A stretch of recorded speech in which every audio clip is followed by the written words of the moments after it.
Mr. Sia Kemping.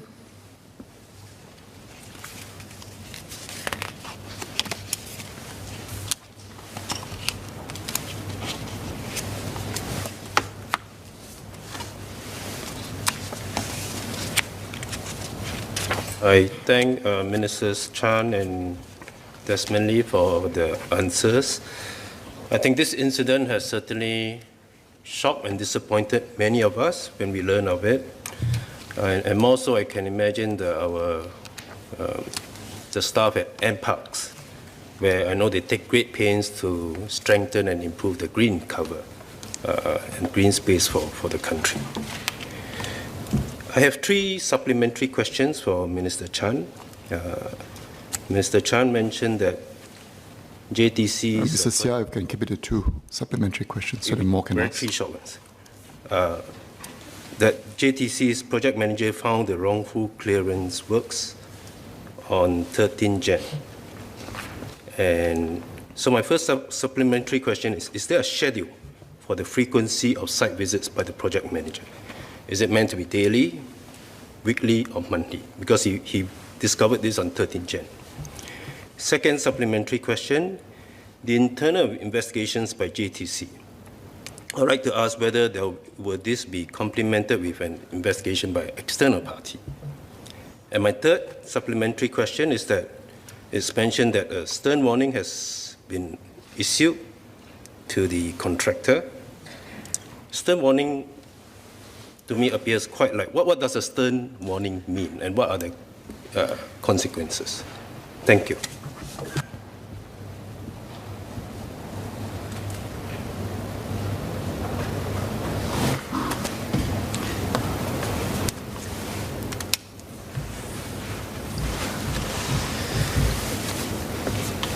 Mr. Speaker, sir, 3 quick replies to Mr. Sia Kemping's 3 supplementary questions. Is there a schedule? Yes, there's a schedule where JTC officers are required to regularly visit the site. Whether the schedule has been adhered to is a subject of an ongoing investigation at this point in time, and I will not further comment on this. Second, on the nature of the investigations, as I have laid out on Monday, there are the internal NParks and JTC investigations as to whether the current processes have been followed. And I expect the respective agencies will want to do a thorough review to see whether the processes have been followed. In addition to that, we have appointed Permanent Secretary Joseph Leong to look at how these processes can be tightened, especially across the interagency processes. And Joseph will have access to both the views from the public sector, the people sector, and also the private sector. Now, on the third question, on the stern warning that is issued by JTC immediately to the contractor involved. At this point in time, NParks and JTC will do their investigations, and subsequent to that, if there are any other wrongdoings uncovered by NParks investigations, NParks will have the statutory powers to take the responsible parties to task. And the penalties for those are laid out in the respective acts. And so it doesn't mean that the stern warning is the end of all that is to be. Mr. Dennis Tan.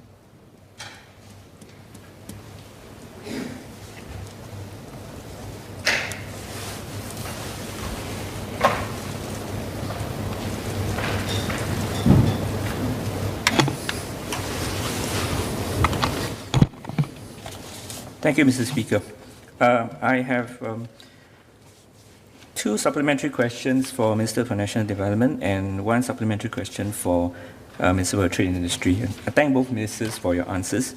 For Minister for National Development, I would like to ask the Minister whether he thinks that it is now time to consider codify environmental impact assessment and other similar assessment like the EBS into our legislative framework. They mean to have a law that codify all these assessments, quite akin to like what they have in UK, where the it prescribes when the EIA must be done, and when it does not have to be done, it is usually because it's, the legislation will state that it's because it's provided for in a differently scheduled provision under a separate area of law.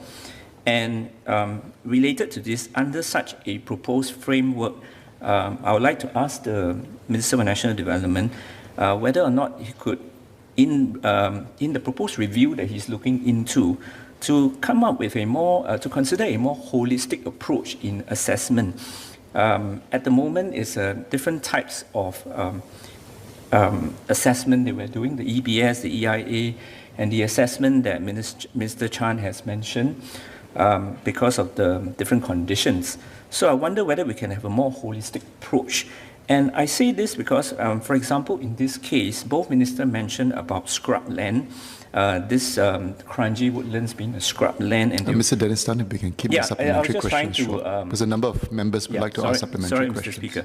Yeah, and there's some value in scrub land, and it will eventually develop. Currently, it provides for our biodiversity. There's wildlife, there's flora and fauna, but eventually it can also develop into something even better over time. So if we have a holistic approach that can look into land of such a nature, it's in between, it may not be secondary forest, but nonetheless it's important biodiversity that it brings. Next, I'd like to ask the Minister of Trade and Industry whether the Minister can confirm that Hwa Tiong has been paid for the land clearance work that it carried out in December and January, December last year and January this year. Thank you, Mr. Speaker.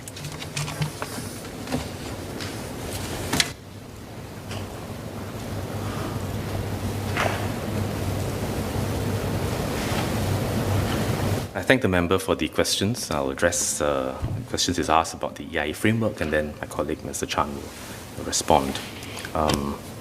The first is whether we want or need to codify the environmental impact assessment framework into legislation.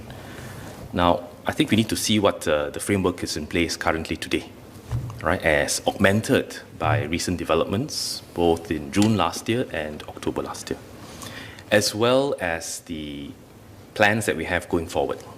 And you have to look at the EIA framework as a whole, and legislation is a tool, as are other levers such as guidelines, incentives, processes, standards. They all are different tools with which we use to ensure that the framework is holistic, rigorous, and comprehensive. Now, as I said previously, no development, public or private, may take place without planning approval. And URA is a gatekeeper with the Planning Act and related planning legislation as that legislative gateway. As I said earlier, there is not only a master planning process in which multiple agencies representing the diversity of needs of Singaporeans, both present and future, but also representing the different constituencies and causes and concerns out there, come together regularly as part of the master planning process to look at our land use needs, including sites that we may need for connectivity, for biodiversity, for nature, for recreation. But also, when development plans are surfaced, way in advance of even the first works beginning on site, there is a screening process. All right, so URA acts as a gateway. The Planning Act and related planning legislation are the legislative tools which URA uses to provide that gatekeeping role. And a variety of technical agencies will then scrutinize the plans specifically. And each site will have its own variances, its own habitats, own set of issues. Some of it could be traffic, some of it could be hydrology, some of it could be water quality, some of it could be issues of sedimentation, some about noise, some about biodiversity. And where nature and biodiversity are concerned, and parks, together with the professionals and scientists and arborists and horticulturists and conservationists and NParks, with the support of the nature community whom we consult regularly, we'll look at those sites. We'll look at those sites for which a development plan is put forward for approval, and then make an assessment and screen it, notwithstanding the upstream master planning phase when plans arrive. And then the different agencies, depending on the specific context of the site, impose or require the necessary consultations, studies, which are then pegged onto that planning approval legislative framework, right? This kind of approach allows for greater dexterity, greater responsiveness to the site in question. And so it's a professional assessment. It involves specific understanding of the site and the different considerations, both environmental and human. And then in June last year, in a private member's motion by member Louis Ng, together with agencies, the Wildlife Act was brought into force. And if members may recall, some time back, there was some question about whether there is legislative teeth for NParks to enforce, in relation to biodiversity, environmental management and monitoring. And so now, under Section 10 of the Act, there is significant legislative power for the Commissioner to impose the requisite studies, to impose the requisite measures, and penalties are as I've articulated earlier in my speech. And of course, there are other legislation involving, say, pollution of waterways, pollution of water bodies, rivers, streams, earth streams, so on and so forth. And so there is a legislative framework, and they all come together, not just codified and frozen in time, but responsive, allowing gatekeeping roles, allowing agencies to come in to make impositions, to impose studies, to then look at those studies and impose EMMP and other plans. Okay? So the approach is holistic. Having said that, in October last year, we sought to strengthen the capability of the sector, strengthen the capability that we have locally, strengthen both the understanding of developing agencies as well as EIA consultants.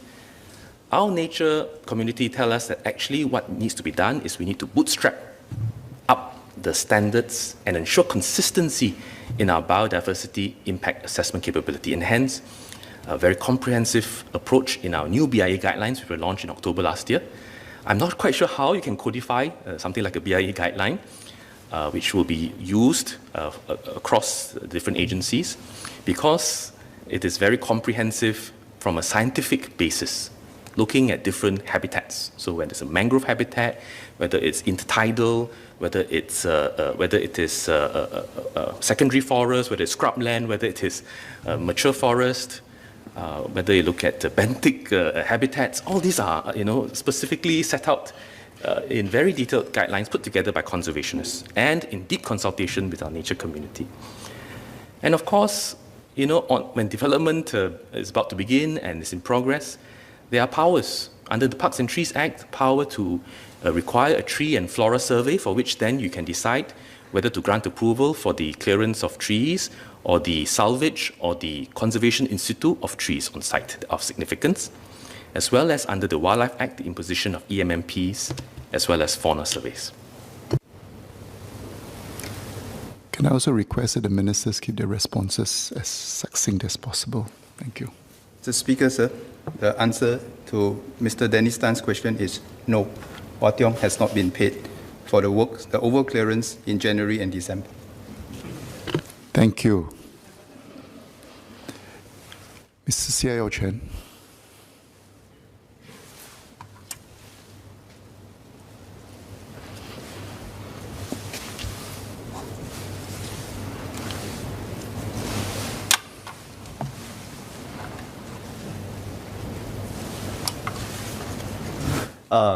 Mr. Speaker, sir, I have two supplementary questions for Minister Chan. The first is, in terms of the timing of the announcement by JTC on 16th of February, can the Minister provide an explanation on that timeline when the discovery of the erroneous clearance was on the 13th of January, and it would seem the announcement came after a member of the public and a private citizen first shared about this on social media. The second question is to just pay recognition to the fact that this land is ultimately for agri-technology. And so does the Minister have any assessment of whether the deliverance of this capacity and industrial development will be delayed as a result of this incident. Thank you.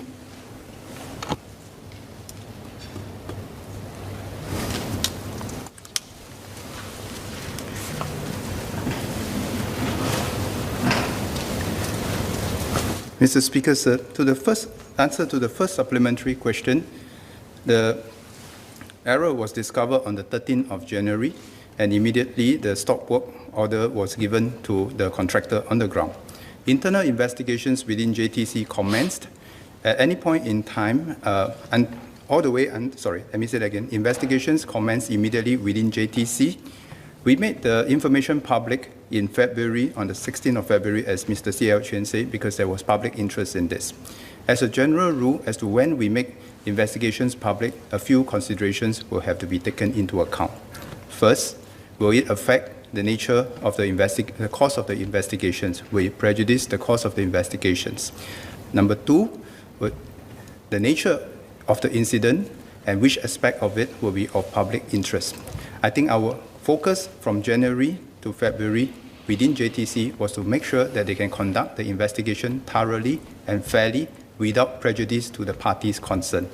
And we can all understand that once things come out to the public, certain evidence or certain investigations might be prejudiced. So that is why we have not made public earlier the investigations.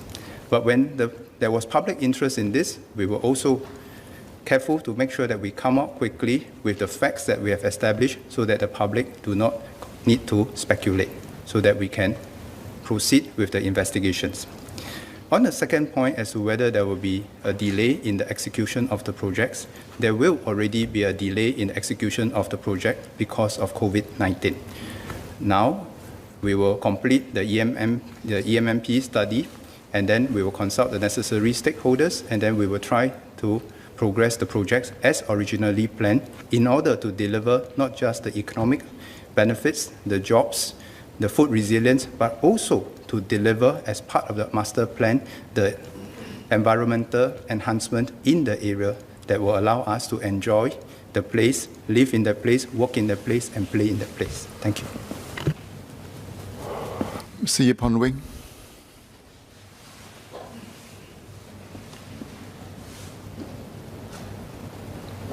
Sir, I thank the ministers for their reply. I have one supplementary question. Many agencies are involved in land clearance works involving greenery. This includes LTA, HDB, PUB, JTC, SLA, etc. As part of the follow-ups, will the government consider appointing a lead agency to oversee and overall coordinate land clearance activities such that we can minimize the possibility of such an incident from happening again? Thank you.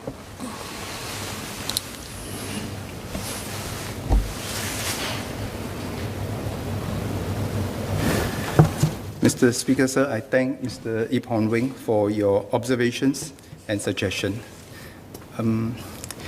Indeed, it's true. Often in a complex project, there will be many agencies involved. And this is the reason why both Minister Desmond and myself have asked Permanent Secretary Joseph Leong to look into the interagencies process to see how we can strengthen this. Now, at this point in time, I want to qualify.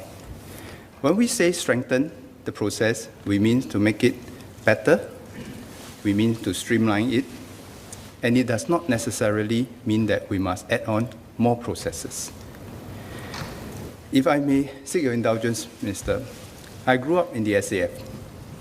And in the SAF, once in a while, sometimes accidents happen. And very often when accidents happen, we ask ourselves how we can do better. And very often, sometimes, we will come to a quick conclusion that we need more supervision. Now, I have grown up learning that that may not necessarily be the best solution.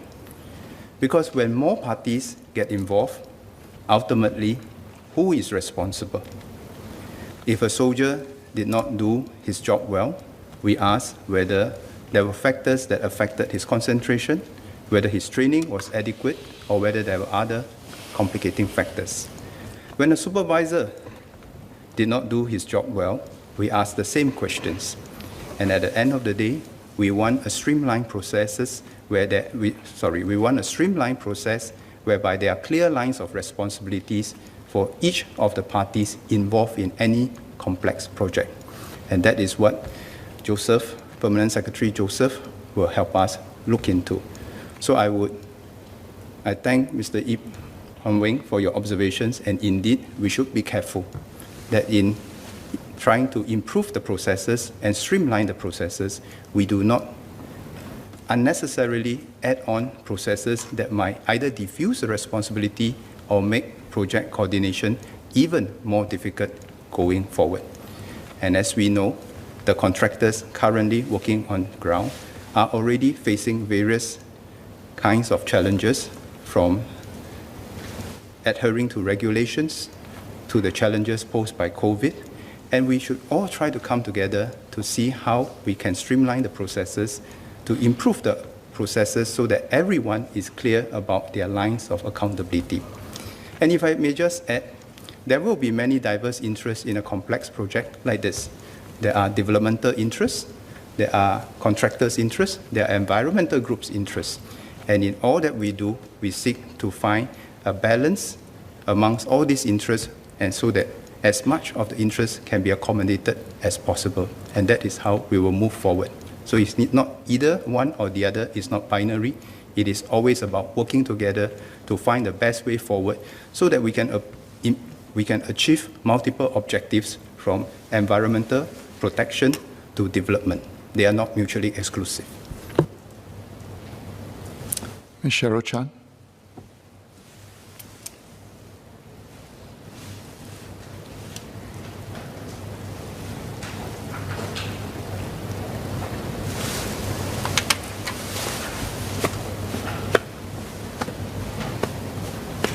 Thank you, Mr. Speaker. I have this question for Minister for National Development. I would like to ask if Minister can share, actually from an urban planning perspective, have there actually been plots of land that was earmarked earlier for industrial housing development that that's under the master plan, we actually trade off, in the interest of nature and also environmental protection over the years?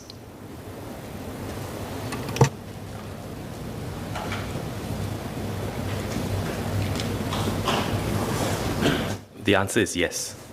You know that as part of the concept plan, or now what we call the long-term planning process, we identify the broad strategies for Singapore and therefore flow through the land use requirements into the master plan.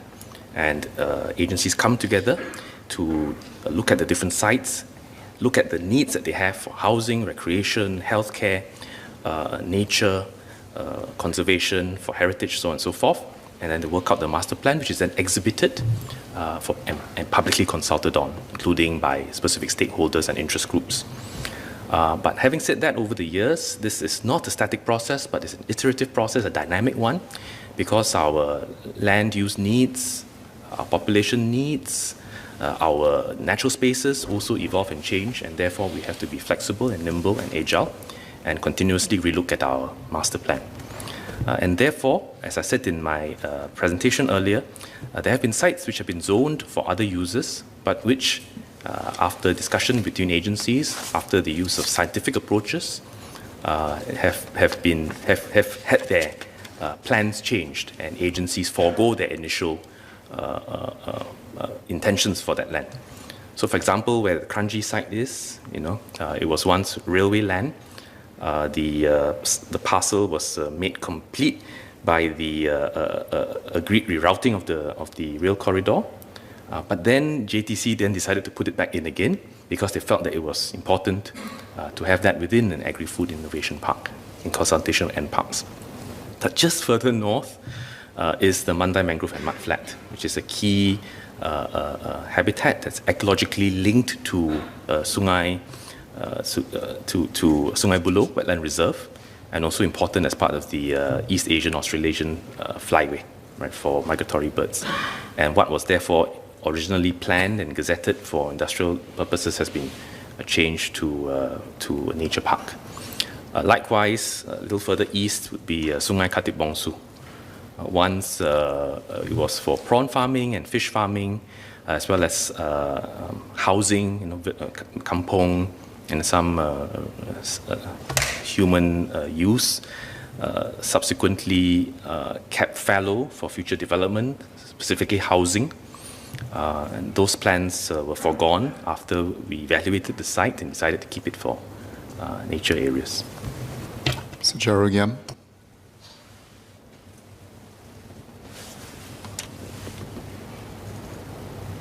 So I have two quick questions, one for the Minister for Trade and Industry and one for the Minister for National Development. For the Minister for Trade and Industry, was this erroneously cleared 4.5 hectares of land? Would it have been eventually cleared anyway? And if so, when would that have been done? And for the Minister for National Development, Minister, I believe, said that the developers can start planning works while environmental studies are ongoing, but they have to wait for approval before proceeding. However, if detailed requirements for the developments are drawn out and multi-million-dollar tenders are issued before the studies are completed, is there a risk of the clearance of natural vegetation becoming a fait accompli by the time the environmental studies are completed? Thank you.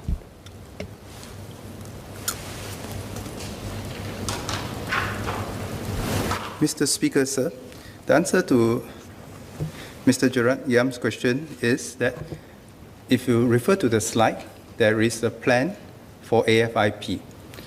If all the necessary environmental considerations have been addressed, then the plan will be executed in full as per what is shown in the slide.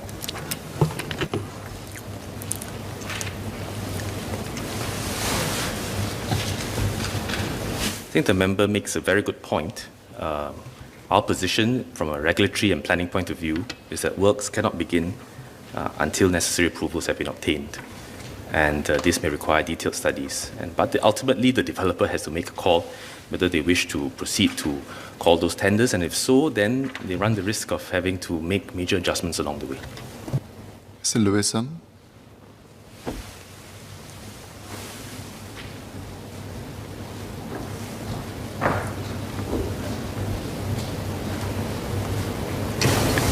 Thank you, sir. Just two quick questions for Minister Desmond.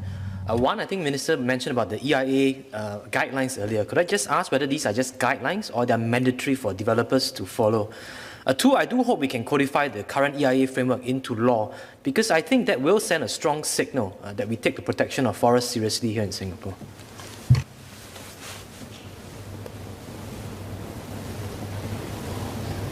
I recognize the member's long-standing advocacy for the legislative codification of the EIA process. If I said previously that there's legislative gatekeeping and legislative empowerment in the entire process, but this is not just a legal process, it is an environmental process, a conservation process, a scientific process, and it requires flexibility depending on the habitats and on the ecology of the area. And therefore, I think what we have today is an evolving system with recent enhancements. So let us work on that and continue to study how it can be improved. As for the BIA guidelines, Biodiversity Impact Assessment Guidelines, if the member has gone through them, they're very, very comprehensive. We hope through this process for developing agencies, including public developing agencies, to have a consistent baseline standard in carrying out these processes. Let us see how it's put into process and then decide what next steps to take. Sir Alex Yam.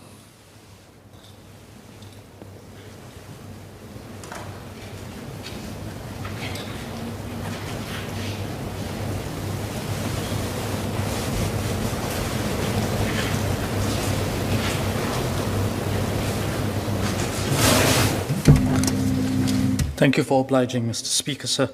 The site in question is in my constituency, and I've observed firsthand the change to the site on many walks with my residents. By equal measure, my residents also look forward to the transformation of Sungai Kadut to bring more jobs and residential opportunities for them. I have two quick supplementary questions. One to the Minister for National Development, it's more factual, relates to part of my question on how many such unauthorized clearances have occurred in the last 12 months and what were the actions taken to them? The second is for the Minister in charge for public service. As mentioned by a number of members, many public officers are involved in any large-scale and complex project and often resulting in cross-responsibilities. How does the Minister in charge for public service plan to look into the processes and into this incident as a learning point so that such unauthorized actions do not occur again? Minister shared earlier that Permanent Secretary Joseph will be looking into this. Could the Minister share if there are specific areas that the Permanent Secretary will be directed to look at so that we can improve on processes?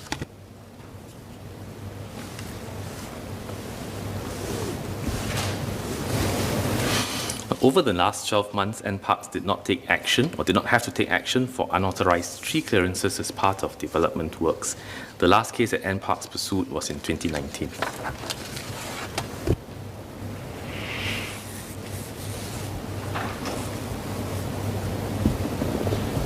Mr. Speaker, sir, there are two parts to Mr. Alex Yam's questions. What would Permanent Secretary Joseph do? And then a second, how do we approach this issue going forward? The first, as I have mentioned in my response to Mr. Yip Hon Wing's answer, indeed, there are many parties involved in a complex project like this, including many parties within the public service and, of course, the private contractors, the consultants, and so forth. So, indeed, one of the things that I've asked Joseph to look into is how we can streamline the processes with clearer lines of accountability and responsibility, and this does not necessarily mean adding additional layers. In fact, we should always look for ways to simplify and streamline the processes so that everyone is clear of their respective areas of responsibilities and there can be no doubt. And if people are not up to the task, we have to ask ourselves, how do we equip them, train them to do their job better? So that's the first part. But Mr. Speaker, sir, if I may just round up this session, ultimately, at the end of the day, at the heart of it all, no matter how many rules we have for all the agencies, for all the parties involved, ultimately, at the heart of it, we need people with the right values. And I say this particularly for the public service. People with the right values who are conscious of their duties, determined to execute it well, and constantly find areas to improve when the need arises. I have every confidence that I have such a public service in service of Singapore. If we look at how the public service has done over the last 1 year, through the COVID, everyone not only doing what they're supposed to do, but going above and beyond their call of duty when called upon to do well for Singapore. I have confidence that they will look at this thoroughly, learn the lessons, and improve. Because when I speak to the officers in JTC and NParks, and when I look at them in the eye, I know. I have see in their eyes the fire in their belly that they want to put this right. I am sure that even if I have not tasked them to do so, they themselves would want to get it right and improve. And this is the kind of public service that has brought Singapore to where it is today. This is the kind of public service that we can entrust our future together. And I thank members of the House and the public for your support of our public service to keep doing what they have been doing for Singapore and to keep improving. Thank you very much.